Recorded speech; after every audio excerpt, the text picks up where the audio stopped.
Il est 13 h à Abidjan. Bonjour à tous. Voici les titres de l'actualité de ce mercredi 7 février 2018. Le retour du président Alassane Ouattara après un séjour en Éthiopie et en France. Le chef de l'État a été accueilli à l'aéroport Félix Houphouët-Boigny par des membres du gouvernement. Son arrivée hier soir dans ce 13 h. La mairie de Soubré en feu, des bureaux incendiés après le grand marché qui est parti en fumée hier soir. Ce sont des individus non identifiés qui ont mis le feu à la mairie. Que s'est-il passé? Les faits dans cette édition.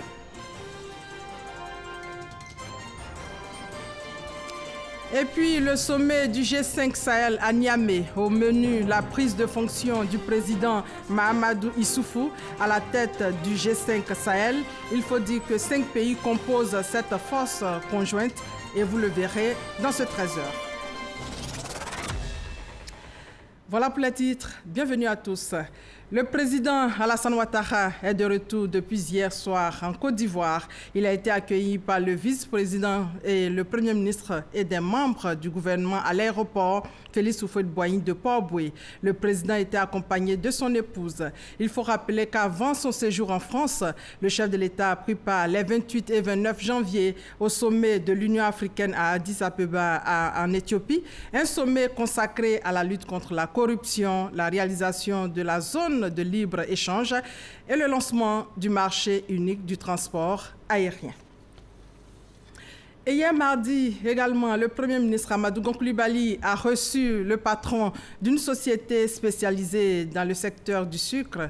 L'entreprise entend renforcer son investissement dans le pays. Alexis Ouedraogo.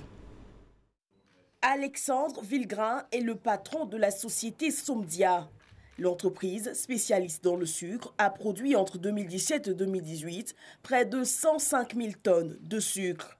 Alors que l'industrie sucrière sur la scène internationale est dans la tourmente, Alexandre Villegrain se dit confiant en la Côte d'Ivoire. Nous croyons dans la filière sucrière en Côte d'Ivoire et nous croyons à la productivité et à la compétitivité du sucre ivoirien. Malheureusement, nous sommes dans un moment où le prix du sucre au niveau mondial est extrêmement faible et n'a rien à voir avec le prix de revient de quiconque le produit dans le monde, même au Brésil. Le prix du sucre au consommateur brésilien est plus cher qu'au consommateur ivoirien. Et pourtant, le cours mondial, et c'est eux qui principalement le font, est très très faible. L'entreprise entend étendre ses surfaces de production et donner ainsi du travail à quelques 200 familles en zone agricole. Et en marge des travaux du 7e Forum des jeunes du Conseil économique et social de l'ONU, les membres de l'OIF, l'Organisation internationale de la francophonie, ont eu une rencontre. Objectif, présenter les analyses récentes sur les pratiques en matière de politique publique de jeunesse dans les pays membres de l'OIF. Envoyé spécial à New York, Emmanuel Niamier. En se réunissant en marge des travaux du 7e Forum des jeunes du Conseil économique et social de l'ONU, les ministres en charge de la jeunesse des pays membres de l'OIF, l'Organisation internationale de la francophonie, veulent apporter une réponse commune aux actions à mener au profit des jeunes pour assurer leur autonomie. Parce que selon une pré-enquête réalisée par l'OIF, les politiques entreprises par le gouvernement en faveur des jeunes sont inopérantes à cause du manque de financement. C'est dans ce sens-là que je voudrais que notre organisation porte, en tout cas, le combat qui consiste à libérer les finances. Comment faire en sorte qu'un jeune qui a un projet auquel il croit fermement et qui a un potentiel va dans une banque pour rechercher des finances et on lui oppose 2 facteurs. Le premier, c'est la garantie. L'objectif de cette enquête n'est pas uniquement de poser un diagnostic, mais de renforcer les capacités des structures en charge de la jeunesse. Investir aujourd'hui dans la jeunesse est donc un impératif pour éviter qu'elle se radicalise. Selon les intervenants, une jeunesse oisive est une bombe à retardement. Nous sommes ici pour pouvoir partager les expériences réussies dans les différents pays, mais aussi partager notre conviction que la jeunesse demeure une priorité dans nos différents pays. Pour ce qui est de la Côte d'Ivoire, elle constitue 77% de la population de moins de 35 ans. Et donc, nous ne ménageons aucun effort à travers la politique nationale de la jeunesse pour pouvoir répondre aux sollicitations et attentes des jeunes. Rencontre d'échanges, mais également de partage d'expériences, les jeunes ont eu leur mot à dire.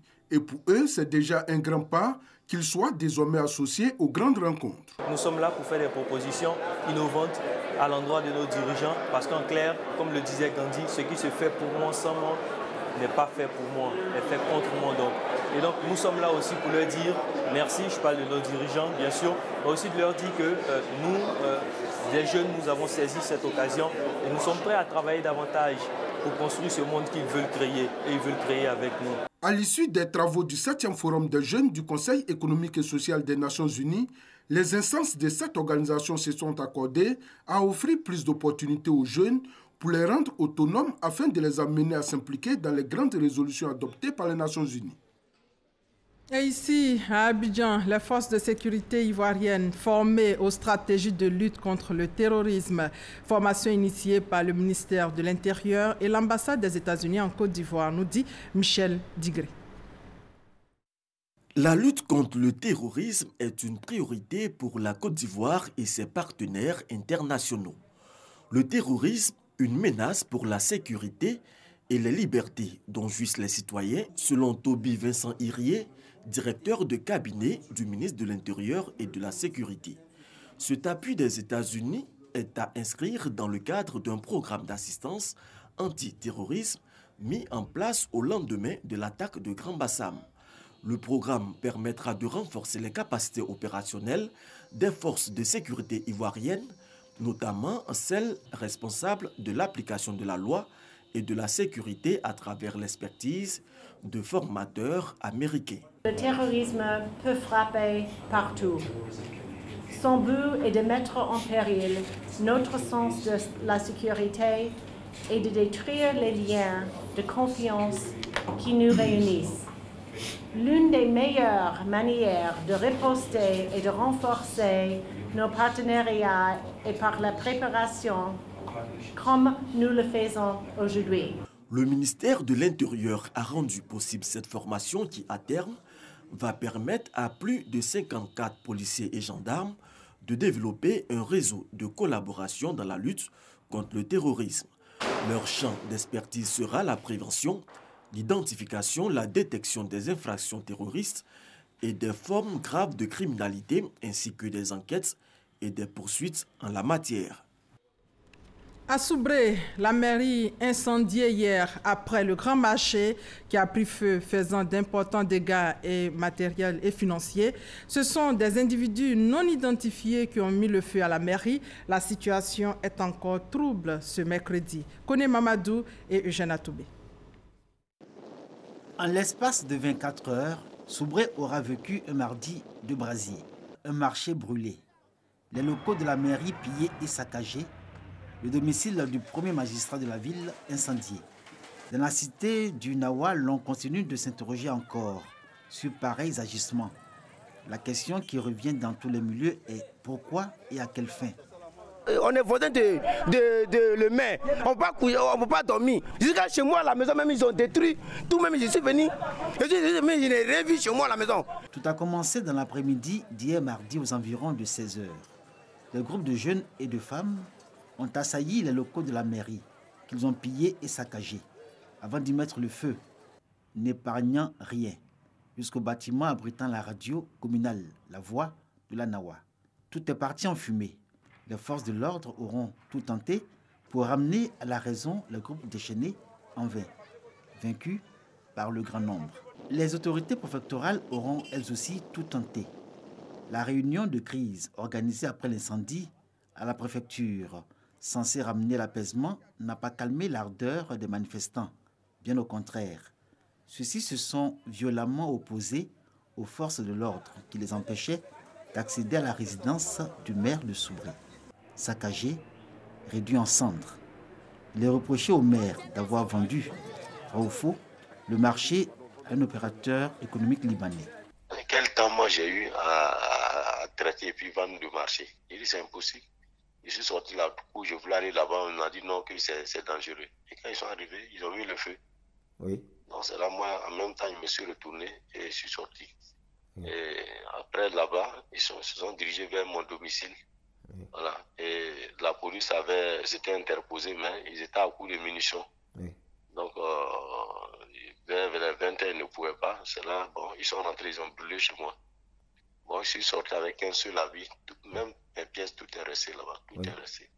Du marché de la mairie que le président de la République avait fait réhabiliter à hauteur de 100 millions de francs CFA en 2014, il ne reste plus que ce que les flammes ont bien voulu laisser après le passage. Un scénario que personne ne s'était imaginé à Soubré. Et après Soubré, le marché de Katiola est parti aussi en fumée dans la même journée d'hier. Bientôt, une usine de production de granit à Tiasalé. Le financement porte sur un montant de 1,7 milliard de francs CFA. On fait le point avec la Ciné Bakayoko. Cette signature tripartite consacre l'engagement du Fonds de solidarité africain à garantir auprès de Coris Bank le financement du projet d'installation d'une carrière de granit dans la région de Tiasalé. Projet porté par Somima Granit Côte d'Ivoire. Le projet porte sur l'installation d'une unité industrielle de promotion de production de granulats par le concassage de granit. Sur les 2,1 milliards à allouer à Somima Granit, la garantie accordée par l'institution multilatérale s'élève à 1,7 milliard de francs CFA, soit 80% du crédit. Somima Granit respectera tous les engagements pris dans le cadre de ce projet. Faut-il le rappeler, ce projet d'implantation de carrières industrielles de concassage de gravier est un investissement global de 3 milliards de francs CFA, dont la réalisation va respecter toutes les exigences environnementales et sociales. Le gouvernement, préoccupé par la transformation structurelle de l'économie ivoirienne, plaide en faveur de l'élargissement de ce partenariat avec d'autres banques et établissements financiers locaux. Je voudrais vous encourager à orienter également l'action du FSA vers le soutien des institutions de microfinance et les fonds d'amorçage pour le financement des PME et PMI qui, comme vous le savez, continuent de souffrir du manque de financement du système bancaire classique. À terme, le projet de production de granit à Tiasalé va favoriser la création d'au moins 200 emplois. Le district d'Abidjan signe un accord cadre avec 3 régions. Il s'agit d'établir une synergie d'action dans divers domaines socio-économiques. On reste encore avec la Ciné Bakayoko. L'accord cadre ainsi signé met en relation d'une part le district d'Abidjan et d'autre part les régions des Grands Ponts, du Boclé, de Lifou et la commune de Dabou. La coopération naissante concerne entre autres la santé, l'éducation, l'agriculture, le tourisme, l'habitat et l'artisanat. Un exemple de solidarité. C'est un foisonnement auquel nous sommes conviés pour permettre que chacun de nous optimise ses potentialités et faire en sorte que la coopération entre les collectivités ivoiriennes soit un exemple pour beaucoup d'autres pays, beaucoup d'autres régions. En matière d'accompagnement et de visibilité, les régions ivoiriennes font face à des difficultés d'ordre financier et logistique, ce qui limite leur efficacité. Ce partenariat devrait donc permettre aux régions d'améliorer le dispositif économique par la création d'emplois au profit des populations. Pour ce développement de proximité, nos populations vont tirer le meilleur bénéfice possible. Et nous allons nous employer pour que cela soit un exemple, non seulement entre la région de Lifou et Abidjan, mais aussi avec les autres régions. Cette coopération va nous amener loin pour aller chercher tous les éléments qui vont concourir au bien-être des populations. Dans les années à venir, le district d'Abidjan envisage d'élargir sa coopération à toutes les autres collectivités décentralisées ivoiriennes. La sous-préfecture de Gonaté, dans la région du Haut-Sassandra, a bénéficié d'un lot de matériel informatique et de sécurité d'une valeur estimée à 10 millions de francs CFA.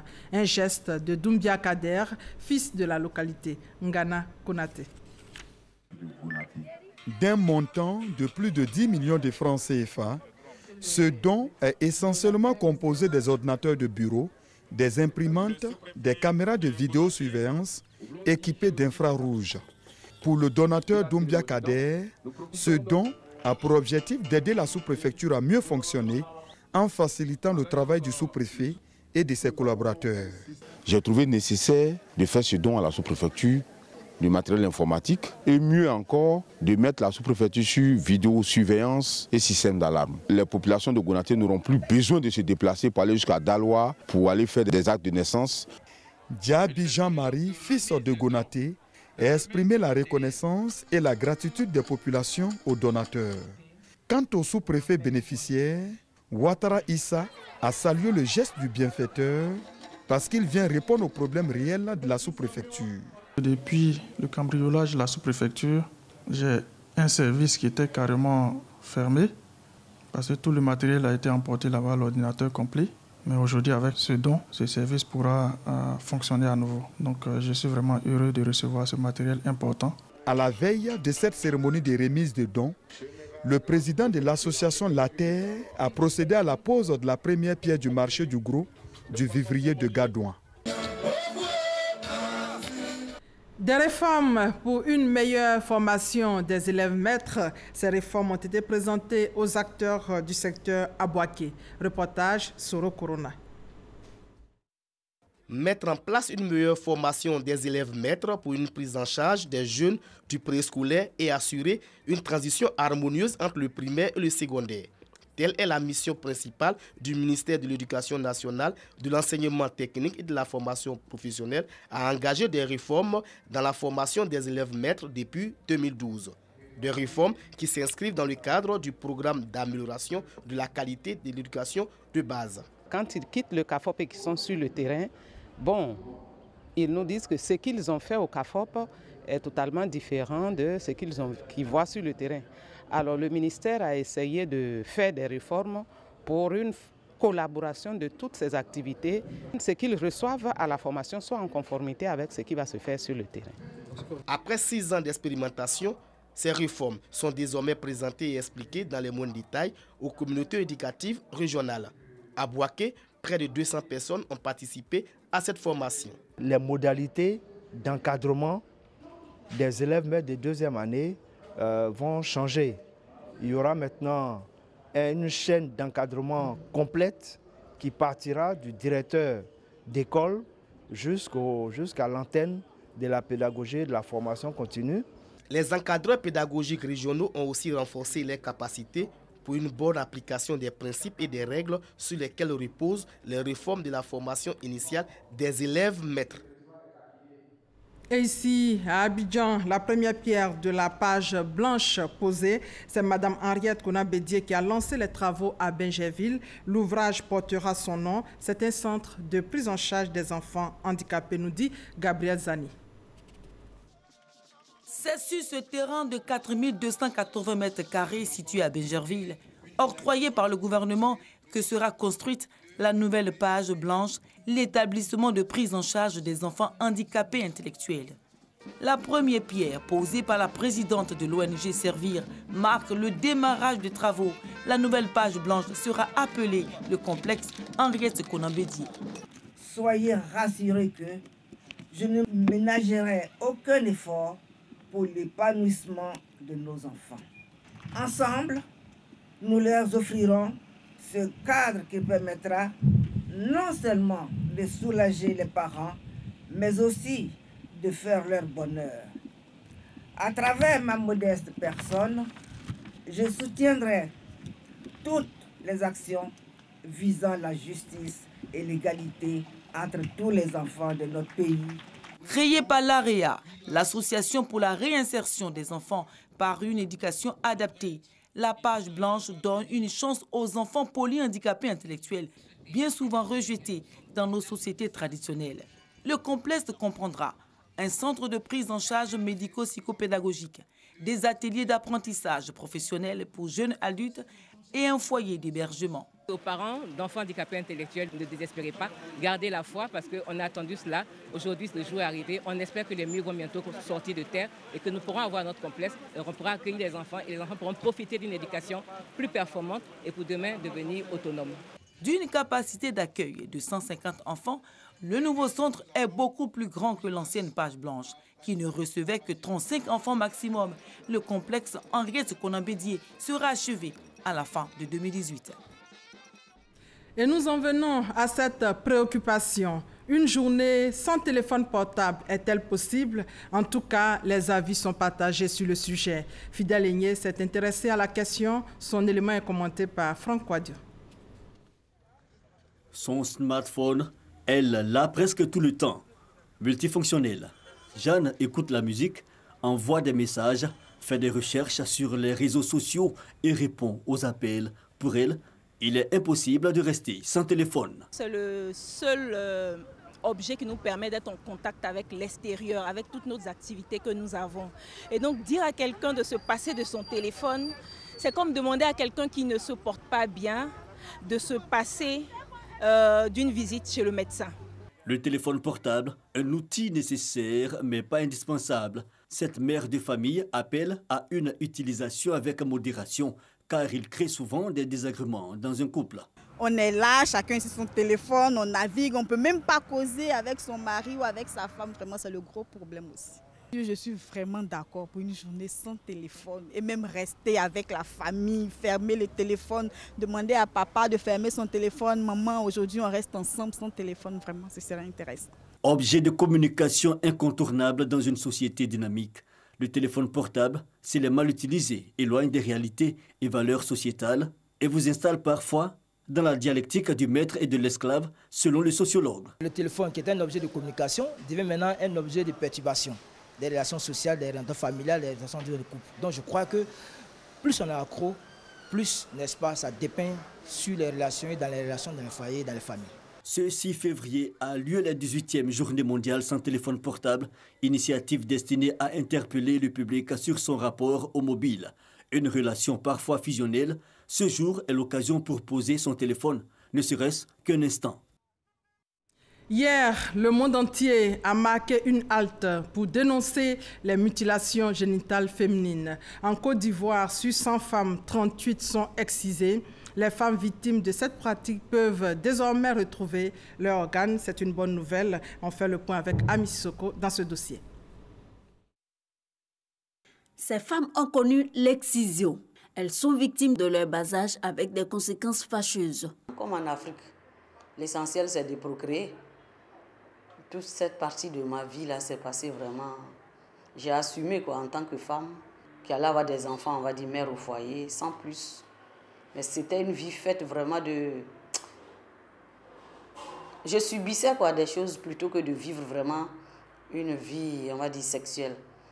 Lorsque j'avais des rapports sexuels avec mon mari, j'avais pas d'appétit sexuel en fait. Et puis, je ne ressentais rien. Elles découvrent à travers Internet et par des proches qu'il y a une solution à leur mal, la réparation du clitoris. Comme moi je suis médecin et que j'ai vu cette affaire depuis un bout de temps sur Internet, j'ai commencé à me renseigner pour savoir si c'était appliqué ici. Au départ, on m'avait parlé du Burkina. Et c'est après que je me suis rendu compte que ça se pratiquait en Côte d'Ivoire. Et j'ai une amie qui a réparé pour elle aussi. Elle me parlait de ça souvent et donc j'ai pris la promesse de faire pour moi. Pour retrouver toute leur féminité, à 45 ans passés, elle décide de se faire opérer. La réparation est rendue possible par le docteur Issa Karama, chirurgien vaginal. L'opération sous anesthésie générale ne dure que 30 minutes et coûte en moyenne 350 000 francs CFA. La réparation est donc possible. Le clitoris que nous voyons est d'une très grande taille. En stimulé ou au repos, cet organe fait environ 11 à 12 cm. Et nous ne voyons que l'iceberg, c'est-à-dire que la partie émergée du clitoris. Et c'est cet organe-là qui est l'objet d'amputation. Alors la partie restante à l'intérieur est retirée et remise en surface pour que la femme ait toute sa plénitude et toute son identité.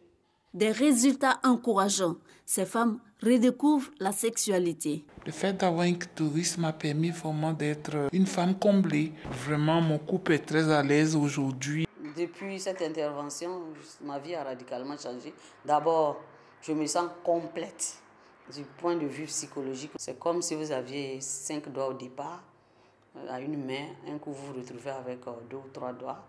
Après, on vous fait une greffe, vous avez tout. Il y a une joie on exprime sans s'en rendre compte. De 2010 à aujourd'hui, 460 femmes ont déjà bénéficié d'une réparation en Côte d'Ivoire par le docteur Issa Karama. Seules 2 de ces victimes de mutilations génitales féminines n'ont pas eu satisfaction. Quand nous intervenons pour cette chirurgie, et nous parlons aux femmes, on va faire une éducation sexuelle pour leur dire comment s'y prendre et que de ne pas faire une fixation sur le clitoris. Toutes les femmes ne sont pas forcément clitoridiennes et l'orgasme peut être atteint à partir d'autres organes érogènes de l'organisme. La technique de réparation du clitoris appelée clitoridoplastie est créée dans les années 80. Elle est l'affaire du chirurgien urologue français Pierre Foldès. La première chirurgie réparatrice a eu lieu en 1984 au Burkina Faso. L'urologue français a opéré plus de 5000 femmes dans le monde. La vulgarisation de ce savoir-faire est une source d'espoir pour les victimes des mutilations génitales féminines. Elles ont là l'occasion de réparer les dommages causés à leur appareil génital en vue de vivre pleinement leur sexualité. Et sur le sujet, la Côte d'Ivoire annonce l'heure de la tolérance zéro. Des écrivaines ont décidé de se mobiliser donc contre les mutilations génitales féminines. 4 auteurs ont décidé d'utiliser leurs plumes comme une arme contre cette pratique traditionnelle, nous dit Franck Wadio. Elles ont décidé d'écrire contre l'oubli et effet miroir renvoyé à la société le drame de l'excision. Mémé, pourquoi m'excises-tu? Le couteau brûlant, rebelle, blessure ou encore amour à vif, 5 ouvrages par 4 écrivaines. Cette séance dédicace à ce 6 février est tout un symbole. En dépit de tout ce qui a été fait comme campagne de sensibilisation, en dépit des lois qui ont été votées, en dépit de tout ce qui a été fait, l'excision perdure, l'excision continue de se pratiquer. Nous nous sommes rendus compte que nous devons continuer, nous devons pouvoir aller au-delà des textes, au-delà de tout ce qui a été dit, en écrivant des livres, en faisant porter notre voix beaucoup plus haut. Pour qu'on puisse effacer quelque chose de multiséculaire, on va peut-être faire aussi des siècles pour que ça s'efface complètement, parce qu'il y a des gens qui tiennent dur comme fer à cette tradition-là. La plume pour réveiller les consciences, Afoué Hélène Songalo, Aminata Traoré et Fanny Sissi veulent transmettre la flamme à ces jeunes filles. Un slogan alors, le couteau ne passera pas par moi. L'excision n'est pas une bonne pratique et j'aimerais vraiment mobiliser tous mes parents, leur donner des conseils concernant ce fléau. Ma cousine qui a été excisée, jusqu'à présent, elle a des problèmes. Elle dit que l'excision, c'est pour enlever le plaisir qu'une femme a pendant les rapports sexuels. Donc ma soeur a des graves problèmes. Pas facile de briser tabous et préjugés. Pour Ami Traoré, auteure, elle-même passée par l'excision, il faut aller bien au-delà de la victimisation. Aujourd'hui, on parle beaucoup de reconstruction, on parle d'opération, mais qui s'occupe de l'âme en fait de la victime? Parce qu'il y a d'autres, c'est vrai, qui n'ont pas des séquelles. Il n'y a pas de séquelles physiques en tant que tel, mais le traumatisme est là. Et moi, pour ma part, j'ai décidé de partager ma petite expérience parce que moi, c'est le livre qui m'a aidé. L'action des ONG, de la tutelle et autres structures partenaires ont permis de tirer la sonnette d'alarme, mais il y a moyen de faire plus. Le taux de pratique est tombé à 36% en Côte d'Ivoire, ce qui n'était pas le cas au départ. Ça veut dire que la sensibilisation porte son fruit. Et nous avons dit qu'il faut un processus de DDR, la démobilisation des exciseuses, le désarmement des exigeuses et leur réinsertion sociale. On a l'impression que c'est un problème de femmes uniquement. Mais les hommes ne peuvent pas dire qu'ils ne sont pas concernés. Ils sont concernés. Ce sont leurs enfants qu'on mutile. Ce sont leurs épouses, ce sont leurs sœurs. Mettre fin à la pratique traditionnelle de la mutilation génitale féminine par l'excision. L'objectif est affiché au niveau international à travers la tolérance zéro. Hors de nos frontières, Niamey a accueilli hier un sommet du G5 Sahel qui a réuni les présidents des 5 pays qui composent cette force conjointe, Mauritanie, Mali, Burkina Faso, Niger et Tchad. Au menu de cette rencontre au Niger, la prise de fonction du président nigérien Mahamadou Issoufou à la tête du G5 Sahel, le bouclage du financement de cette force et sa montée en puissance. Et voilà, c'est la fin de ce 13h supervisé par Hervé Blé. Merci de votre fidélité.